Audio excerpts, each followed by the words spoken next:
실밥이 뜯어진 운동화, 지퍼가 고장난 검은 가방, 그리고 색 바랜 옷. 내가 가진 것 중에 해지고 낡아도 창피하지 않은 것은 오직 책과 영어 사전뿐이다. 집안 형편이 너무 어려워 학원 수강료를 내지 못했던 나는 칠판을 지우고 물걸레질을 하는 등의 허드렛 일을 하며 강의를 들었다. 수업이 끝나면 지우개를 들고 이 교실 저 교실 바쁘게 옮겨 다녀야 했고, 수업이 시작되면 머리에 하얗게 분필 가루를 뒤집어 쓴 채 맨 앞자리에 앉아 열심히 공부했다.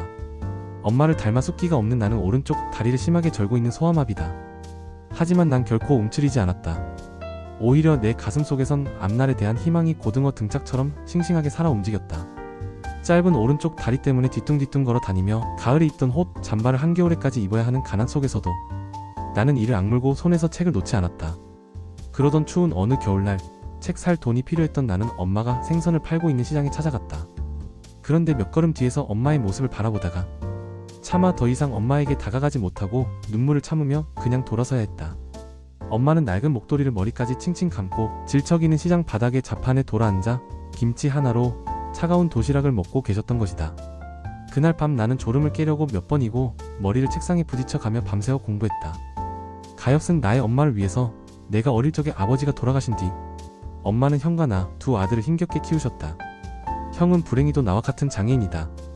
중증 뇌성마비인 형은 심한 언어 장애 때문에 말 한마디를 하려면 얼굴 전체가 뒤틀려 무서운 느낌마저 들 정도이다. 그러나 형은 엄마가 잘 아는 과일 도매상에서 리어카로 과일 상자를 나르며 어려운 집안 살림을 도왔다. 그런 형을 생각하며 나는 더욱 이를 악물고 공부했다. 그 뒤 시간이 흘러 그토록 바라던 서울대에 합격하던 날, 나는 합격 통지서를 들고 제일 먼저 엄마가 계신 시장으로 달려갔다. 그날도 엄마는 자판을 등지고 앉아 꾸역꾸역 찬밥을 드시고 있었다. 그때 나는 엄마에게 다가가 등 뒤에서 엄마의 지친 어깨를 힘껏 안아드렸다. 엄마 나 합격했어.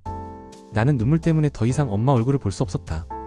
엄마도 드시던 밥을 채 삼키지 못하고 하염없이 눈물을 흘리며 사람들이 지나다니는 시장 골목에서 한참 동안 나를 꼭 안아주셨다. 그날 엄마는 찾아오는 단골 손님들에게 함지박 가득 담겨있는 생선들을 돈도 받지 않고 모두 내주셨다.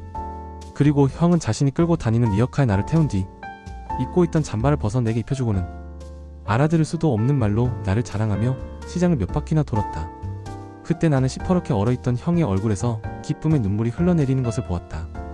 그날 저녁, 시장 한 구석에 있는 순대국밥 집에서 우리 가족 셋은 오랜만에 함께 밥을 먹었다. 엄마는 지나간 모진 세월의 슬픔이 푹 받치셨는지 국밥 한 그릇을 다 들지 못하셨다. 그저 색 바랜 국방색 전대로 눈물만 찍으며 돌아가신 아버지 얘기를 꺼냈다. 너희 아버지가 살아있다면 기뻐했을 텐데 너희들은 아버지를 이해해야 한다. 원래 심성은 고운 분이다. 그토록 모질게 엄마를 때릴 만큼 톡한 사람은 아니었어. 계속되는 사업 실패와 지겨운 가난 때문에 매일 술로 사셨던 거야. 그리고 할 말은 아니지만 하나도 아닌 둘씩이나 몸이 성취하는 자식을 둔 애비 심정이 오죽했겠냐? 내일은 아침 일찍 아버지께 가봐야겠다. 가서 이 기쁜 소식을 얼른 알려야지. 내가 어릴 때 부모님은 자주 다투셨는데 늘 술에 취해 있던 아버지는 하루가 멀다 하고 우리들 앞에서 엄마를 때렸다. 그러다가 하루 종일 겨울비가 내리던 어느 날, 아버지는 아내와 자식들에 대한 죄책감으로 유서 한 장만 달랑 남긴 채 끝내 세상을 버리고 말았다. 고등학교 졸업식 날, 나는 우등상을 받기 위해 단상 위로 올라가다가 중심이 흔들리는 바람에 그만 계단 중간에서 넘어져 바닥으로 떨어졌다. 움직이지 못할 만큼 온 몸이 아팠다. 그때 불이 나게 달려오신 엄마가 눈물을 글썽이며 얼른 나를 일으켜 세우셨다.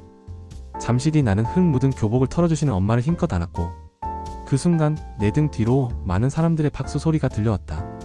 한 번은 새벽부터 늦은 밤까지 도서관에서 공부하다가 컵라면으로 배를 채우기 위해 매점에 들렀는데 여학생들이 여럿 앉아 있었다. 그날따라 절룩거리며 그들 앞을 걸어갈 자신이 없었다. 구석에 앉아 컵라면을 먹고 있는 내 모습이 측은해 보일까봐, 그래서 혹시 나도 모르게 눈물이 나올까봐 주머니 속에 동전만 만지작거리다가 그냥 열람실로 돌아왔다. 그리곤 흰 연습장 위에 이렇게 적었다. 어둠은 내릴 것이다. 그러나 나는 그 어둠에서 다시 밝아질 것이다.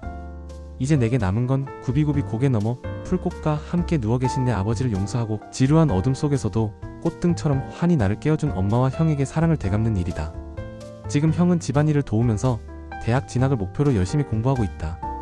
아무리 피곤해도 하루 1시간씩 큰 소리로 더듬더듬 책을 읽어가며 좀처럼 나아지지 않는 발음에 대한 희망을 버리지 않은 채 오늘도 나는 온종일 형을 도와 과일 상자를 나르고 밤이 돼서야 일을 마쳤다. 그리고 늦은 밤 집으로 돌아오는 버스 안에서 어두운 창밖을 바라보며 문득 앙드레말로의 말을 떠올렸다. 오랫동안 꿈을 그리는 사람은 마침내 그 꿈을 닮아간다. 는 너무도 아름다운 말이다. 위의 글은 10년 전 서울대학교 합격자 생활수기 공모에서 고른 글이다. 그 후 이 학생은 우수한 성적으로 공부하여 지금은 미국에서 우주항공을 전공하여 박사과정에 있으며 국내의 굴지 기업에서 전부 뒷바라지를 하고 있으며 어머니와 형을 모두 미국으로 모시고 가서 같이 공부하면서 가족들을 보살핀다고 한다. 이 글은 한 번만 읽기보다는 두서너 번 읽을수록 가슴에 뜨거운 전류가 흐른다. 사람이 살아가면서 힘들고 고통스러울 적에 올라가던 암벽에서 생명줄인 밧줄을 놓아버리고 싶을 때가 한두 번이 아니다. 요즘 우리나라 사람들은 사랑이나 행복, 성공을 너무 쉽게 얻으려고 하고 노력도 해보기 전 너무도 쉽게 포기하려고 한다. 자신의 의지와 노력으로서 아름다운 삶을 살아갈 수 있다는 것을 우리들은 이런 글에서 배워야 하리라.